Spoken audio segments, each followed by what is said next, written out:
research on exposure to cell phone and other wireless radiation.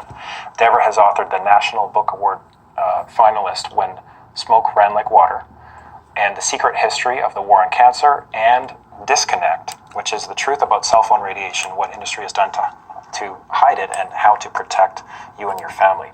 Deborah, that is, you've been a pioneer, and you've been leading the way on not only wireless, but other major problems on the planet. So thank you for all the work that you've done in your career. I really appreciate it.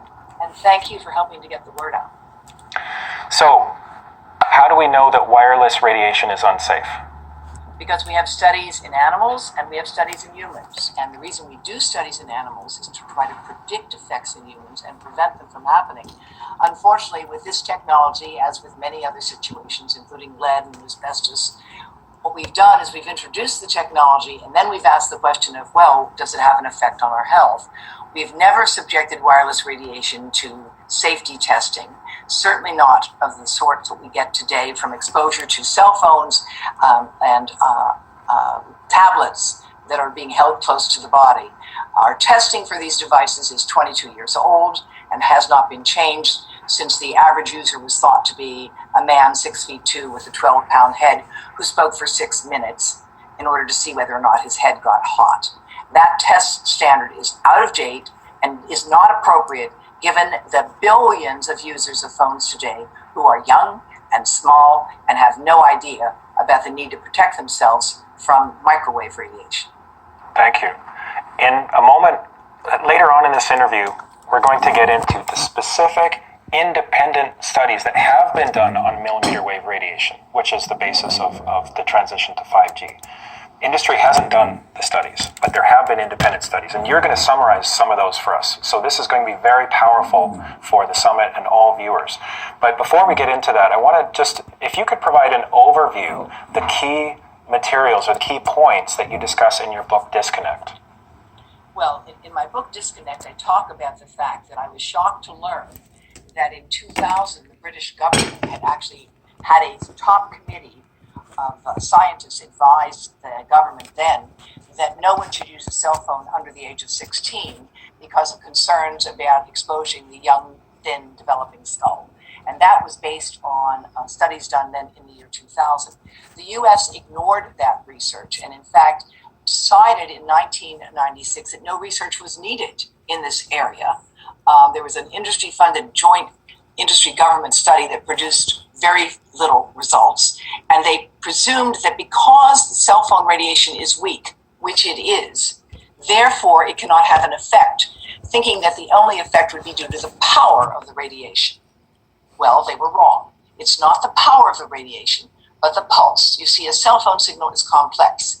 It has a certain frequency, which means how fast it's going, and then it has a certain power, which means how much energy it has. And even though it can be very weak in power, if it's going like this,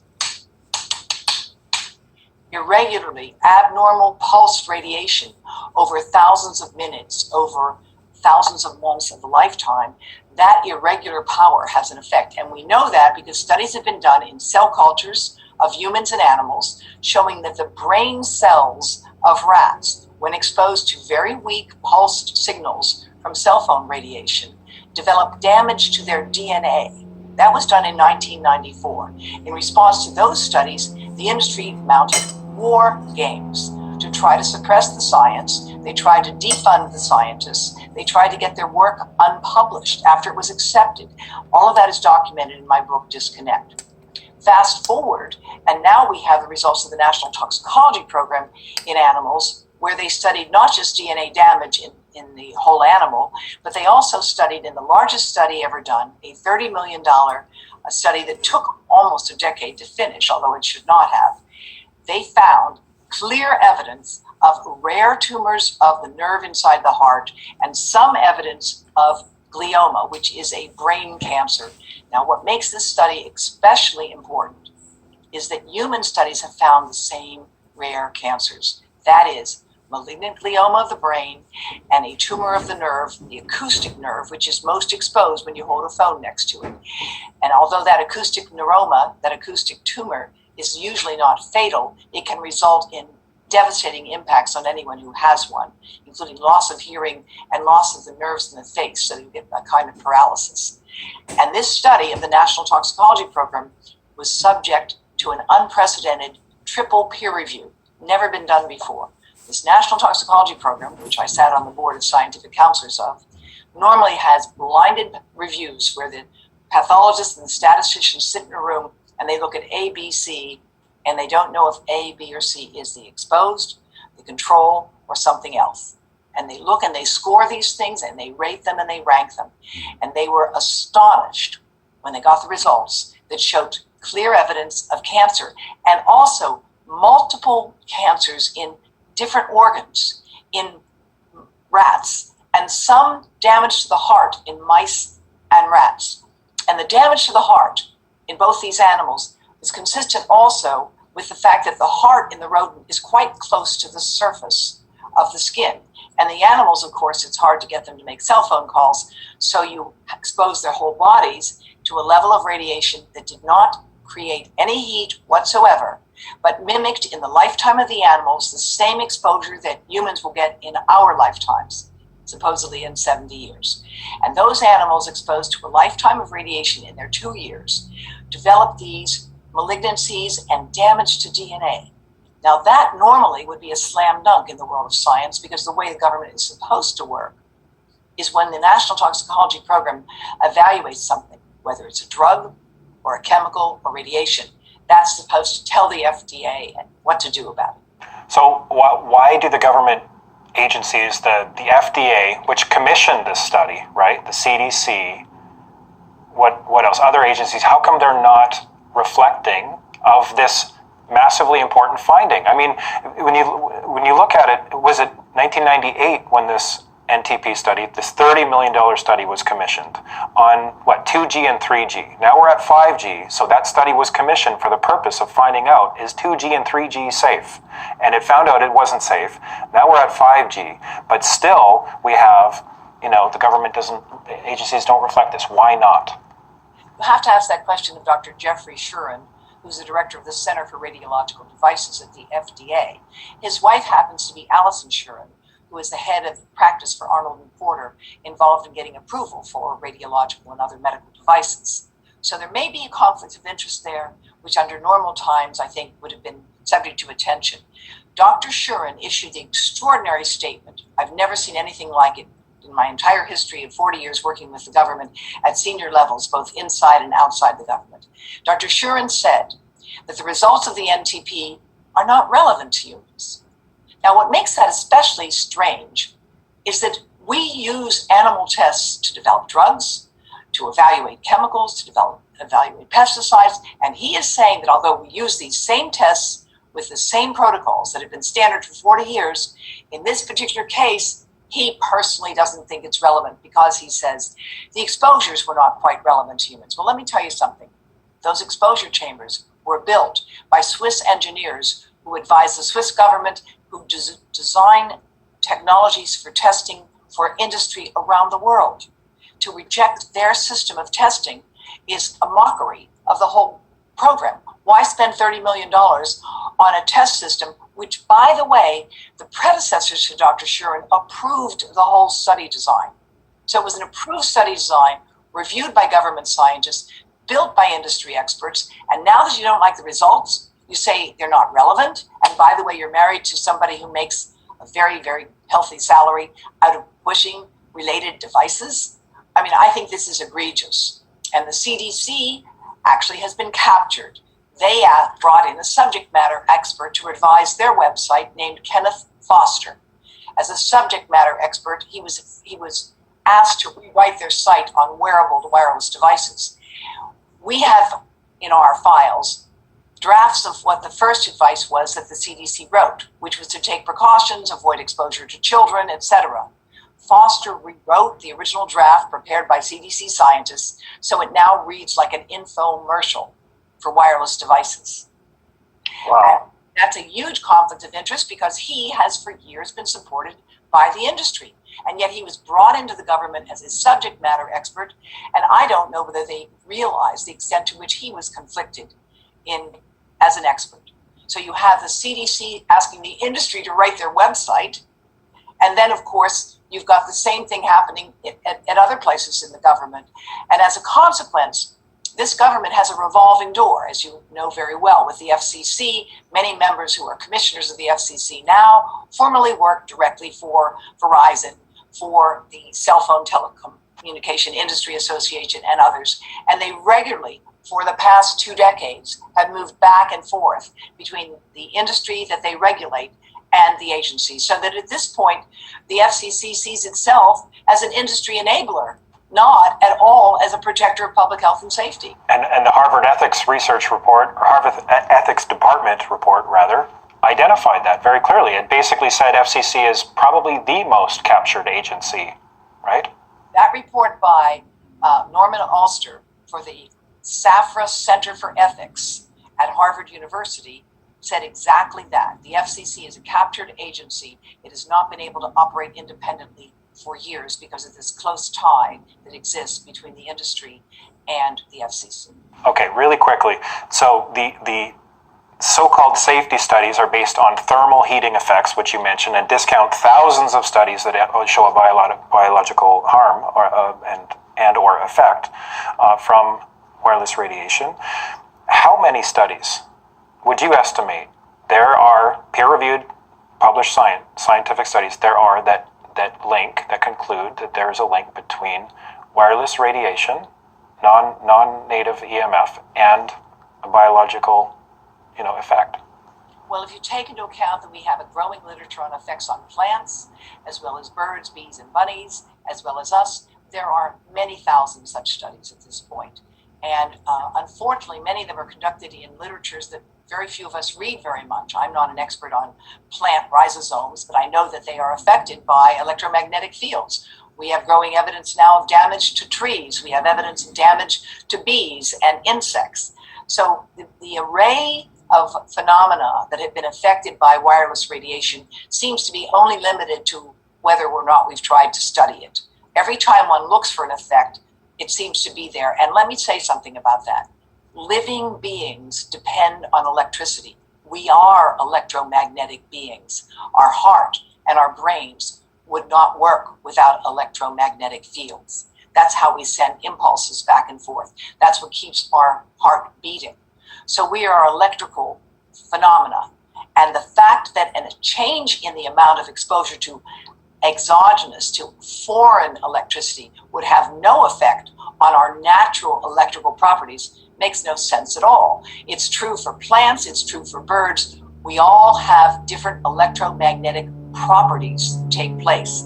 And putting additional exposures into our systems is something that we have to look at very carefully and recognize the potential for harm is quite great. And we have evidence of it from studies that have been done on bacteria and viruses. We know that you can accelerate cell growth. And that's not a good thing. Of course, if you're an older woman and you want to accelerate the growth in your face, you can get a so-called laser, RF, meaning microwave laser, and it will in fact accelerate tissue growth. Whether it might also accelerate the growth of skin cancer, we don't know. But there's certainly reasons to think that it could. And we also know that this radiation at a high enough power can make your skin feel like it's on fire. Right, and we'll get into that later in the conversation. We have an epidemic of an increase, almost exponentially in some cases, of, one researcher told me, more than 36 germless chronic diseases are, in the last generation, are all neurological, autoimmune, conditions of various types are all increasing at a huge rate. What does the science tell us in terms of what role does wireless play in those increases of germless chronic diseases? As a scientist, the short answer is I don't know, but here's what I can tell you. Chronic illness has multiple causes, right? Nutrition is important, right? Our life is increasingly electrified. And for some benefit, after all, you get responses to emergencies more quickly. And in situations of dire emergency, that's a good thing. However, the role of electromagnetic fields for autism, for autoimmune disorders, for thyroid disease, for chronic pain, cannot be fully evaluated at this time because nobody is asking the question. And yet, if you look at the work of Dr. Martha Herbert and others at Harvard, she is convinced that if you reduce the toxic exposures in the environment to children, you get rid of the toxic chemicals and electromagnetic fields, that you are giving children a chance to grow and thrive and develop in a healthier manner. And if you continue to expose them so that you give children who already have learning disabilities tablets and things because it does calm them down, then you are actually priming the pump to make it worse later on in life. And unfortunately, we're seeing examples of this throughout the world today. Yeah. So really quickly, before we get into the millimeter wave science, the first steps that anyone can do to reduce their radiation, you put the phone in airplane mode when it's not being used, especially at night, and turn your Wi-Fi off at night. Get rid of your wireless keyboards and mice. You could go online and buy wired devices, wired routers, and so forth. That's just my current list. Get your smart meter removed and replaced by an analog meter. Go ahead. Right. Get a wired landline for your phone. Yeah. And insist on one. And the lawsuit was settled between Verizon and the government, saying they were committed to providing more landlines. You are entitled to one. So get a landline, go to your secondhand store, you'll find one of the corded phones there, or you can buy it on a website. Put your phone, get in the habit of turning your phone off. Radical thought, turn it off, put it on an airplane when you don't need it. Never keep it on the body when it's on, except for extreme short periods of time. Don't ever give a phone to a child as a pacifier unless it's on airplane mode and you've first downloaded whatever distraction you intend to give them. And everybody in desperation might need to do that. But remember that distance is your friend. And iPads belong on tables. They're called tablets. They belong on tables. They do not belong on the body. They are tested 20 centimeters away from an adult male body of a 220-pound guy. They never belong on the bodies of young children. There are certain devices like the iPod and the iPod teething rattle case and the iPhone teething rattle case that really should not be allowed to be marketed because they're inherently so dangerous to children. So those simple precautions, remembering that if the signal is weak, your phone has to work extra hard to get a radiation connection to the tower, and it will take all the radiation going out of that phone goes into you if it's on your body. So keep it off your body. Only use phones when the signal is weak, when it really is an emergency. Thank you. Okay, so on your website, environmentalhealth.ehtrust.org, you've compiled a list of independent studies on millimeter wave radiation, which is 5G radiation. And this is incredibly important especially because industry, as mentioned in a Senate hearing in February of 2019, admitted that they're not doing any studies on 5G. They don't intend to, and they're not putting any budget in the future to do this. So this is on us now, because industry is no longer even allowing themselves to look. So I would like to request you to go through and give our audience a quick overview of the most important independent studies on 5G or millimeter wave radiation and safety. Well, Dr. Cindy Russell of Stanford has produced an excellent review in the journal Environmental Research, which can be found on our website, where she talks about the public health and environmental implications of 5G. And she notes there that because 5G is a combination of very short, high-frequency wavelengths, it's going to be without precedence in what it will mean for humans. More importantly, let me tell you first what 5G is. 5G consists of a combination of 3G and 4G in order for it to work.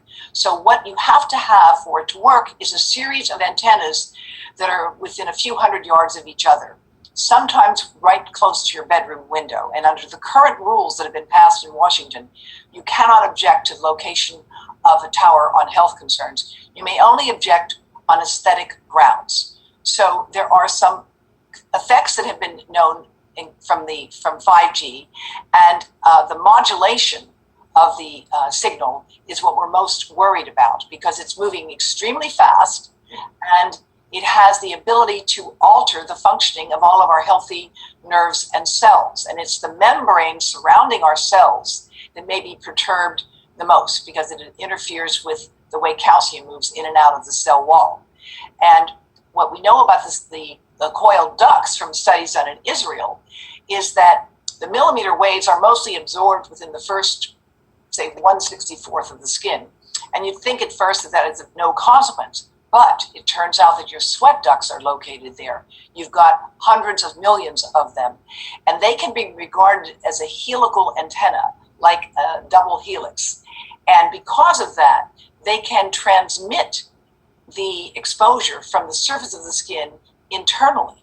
And this is something that's been covered in a number of the electronic technology blogs, that a growing number of publications show that 5G has the capacity to have serious biological effects, including that it can accelerate the growth of bacteria, mainly by depressing the growth of those things that are supposed to be bad for you and allowing good things to die. And as a consequence, the cells don't communicate as well with one another because they're exposed to millimeter waves. One study has been done of people who live within 80 meters of a cell antenna, and that's a 3G antenna, and they compared people who were close to those who were further away and found that in the blood of those who were closest, there was elevated indications of damage in their DNA to the micro and indications of what's called a micronucleus, which is not a good thing. You don't want to have that. And there's a significant difference there in that you can get DNA damage, which we know is a precursor to cancer. So we need to be quite mindful of the fact that there's a number of studies here showing problems, including, I think, most problematic, the effects on the environment, trees, and insects, because more than 1,000 different pollinating insects. We focus on the honeybee because it's been glamorized. It's kind of the charismatic stinging insect, if you will.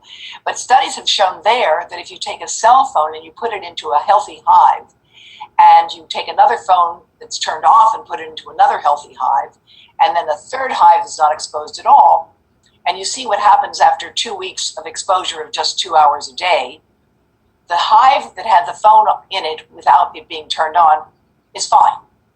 The hive that was the control is also fine. The hive with the phone turned on, the bees stop dancing as well, they stop producing honey, and some of them don't come back. So that's a 2G or 3G study. That's not a 5G or millimeter wave study, correct? It's correct. However, what we know from other studies is that the 5G wave interferes with the cryptochrome in the insect. And the cryptochrome is like an inborn GPS. It's what allows animals to migrate. It's what allows them to navigate. It's been found in every migrating animal that has been evaluated so far. Birds and bees, among others. And studies now published in major scientific journals have shown that the cryptochrome can be disrupted by millimeter wave exposures. And in fact, the title of one recent article is Cryptochrome, the magnetosensor with a sinister side. Sinister because it can be disrupted. And there are studies finding that low intensity millimeter waves, that means not very high power, can cause the cryptochrome to create free radicals. And free radicals we know to be damaging and causing all kinds of degenerative diseases, such as you asked me about before. Wow. Well, I just want to say, like, you do such an amazing job in collating and disseminating, verbally in this case, the research. And you're referring to your notes. You have studies. You have your website on the screen. So I just appreciate you summarizing this hugely important information on millimeter waves and the science that has been done. Just referring back to your page here, I have it open as we're talking as well. What else in terms of millimeter wave related studies are key important takeaways for our audience? Well, there was another study showing what happens to microbes in soil in a city in India. And microbes in soil we may not think are very important, but they are absolutely critical to agriculture, just as bees are. And they showed that the microbes that with the highest mobile tower exposure were more damaged as well. An Australian study showed that children in kindergartens with nearby antenna installations had many times more exposure than those much further away. And other studies done in India have shown that people living closer to these antennas have, again, biochemical measures of damage in their blood that we know will further predict whether or not they're more likely to get cancer. That doesn't mean they will get cancer. It does mean that there's evidence of damage, more so in those people than in others who live further away. And I think the Israeli study is particularly important, the study of the sweat duct, because what it's indicating is the ability of a very ubiquitous part of the human body to be affected by this and to create a reflectance of the skin so that the skin is, in fact, our largest organ. And what we know is what these millimeter waves do is to weaken membranes. And that means that any toxic chemical that you've been exposed to, whether from cosmetics or pesticides or cleaning agents, can be more deeply taken into the body as well. In fact, there's some applications in medicine where millimeter and microwave radiation is being used to enhance the uptake of chemotherapy drugs when people have cancer. So it's not only that this has a bad effect. It can be used for medical treatments, but that's telling us something. If we can open membranes, if we can use this to enhance the delivery of chemotherapy, what are we doing to our children with this exposure over many, many months and many, many years? We know that insects continually exposed to this will also show changes in their behavior, in their morphology over time. They look different, they act different, and that's also a signal. With my colleagues Lloyd Morgan and Tony Miller and Iris Udison, we've looked at studies in people exposed and have found not only an increase in brain cancer, but an increase as well in a rare cancer of the salivary gland, as well as elevated rates of testicular cancer, leukemia, and thyroid cancer. Can I just jump in there with the salivary gland tumor? That's exactly what LeBron James had, correct? That is right. And on the side that he used the cell phone, right? That is right. And then is it not also correct that he subsequently to that got a huge contract from Samsung? That I don't know. You'll have to ask him about what his understanding is of how he got that cancer and whether, a contract with Samsung, if Samsung wants to do the right thing and start to produce devices with the right hardware and software and do what the Israelis and the French and the Belgian do, which is to warn everybody, you must use a headset, you must use a speakerphone, and don't keep the phone directly on the body, that would be a good thing. Maybe LeBron James is the person to make it happen. Yeah, that would be a good thing if that were to happen. But I think there's, I can tell you he did get a big sponsorship deal with Samsung, and I haven't heard of anything about him admitting any problem with wireless radiation. Let's put it that way. Josh, maybe we ought to start to educate him about the fact that this is a great opportunity for him to help millions of people avoid the damaging effects of this. Because the other thing we know is that if you combine millimeter waves with other cofactors, you get worse responses. And there have been some very detailed technical studies that have shown you can enhance gene damage if you combine microwave radiation with that. You can also, there's been other studies that have looked at a very important issue here. We don't know how to measure 5G in the environment, and the reason is it's never existed before. And the European Parliament had a policy report recently that pointed out that Singapore is not going to introduce 5G for consumers at all. And you might wonder, where are the 5G phones we've been hearing about? They have bombed so far, they don't exist. And the reason is, in order to work well, they would need several dozen antennas on a single phone. They said they're going to be folding, and they completely fell apart in the first prototypes that were sent around to some of the people to test them. And the reality is you don't need 5G for voice calls. You don't. The only reason for 5G is to promote the Internet of Things so that your refrigerator can talk to your coffee pot and your child's diaper. You want to talk about the most foolish app I've ever heard of recently. It's a device that will allow you to put on your baby's bottom so you can tell when the diaper needs to be changed. Wow, yeah, that's over the top. I think it's criminal, frankly. I think it's criminal. And I think we need to recognize that what we have here is a technological imperative, where the fact that the technology can do something means that people want to try it. And we should not ever mistake the idea that because we can do something, we should do it. There are some things we should not do. We should not be putting wireless devices on our baby's bottom or on their feet unless they are in a medical emergency that requires some extraordinary levels of monitoring. You have to recognize that for years the Russians did research on all of this, and they're well aware of these effects. And now we have the controversy of what on earth has happened to our diplomats in Cuba and China, where people have documented MRI-confirmed brain damage. And the New York Times Magazine ran a preposterous story, quoting experts from the industry, by the way, saying that this damage was caused by a form of hysteria. That's insulting to everyone. And it's widely known in the diplomatic community that the Russians have been playing around with microwave weapons for years, and that we also have been doing this. And to create the idea that this is all just hysteria, of course, is especially what you might like to have happen when you're about to unveil even more exposure to this radiation throughout the country. In order for 5G to work, you will need antennas every few hundred yards, and you will need to cut down trees because it doesn't go through trees very well, and you will have to allow them to be placed sometimes right at your window.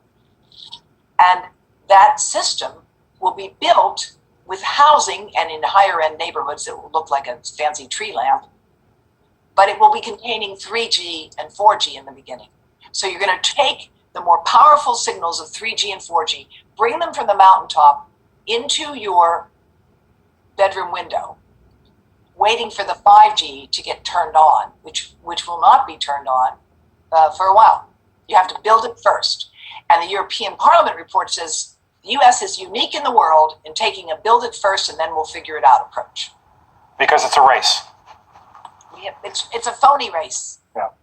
The Chinese, the Koreans, the Japanese, they have dense urban configurations. We have never in the United States, is there any city as dense as Tokyo or Chengdu or Shanghai? None of them is as dense as the Chinese cities. They are the most dense cities in the world and in the history of the world. You go to Chongqing and you see huge apartment buildings that are 50 stories high by 40 apartments wide, and that density doesn't exist anywhere. And you know how those people get their signals? They're wired. Yeah. They're wired. Exactly. And a wired signal, and also the priority for those countries is for military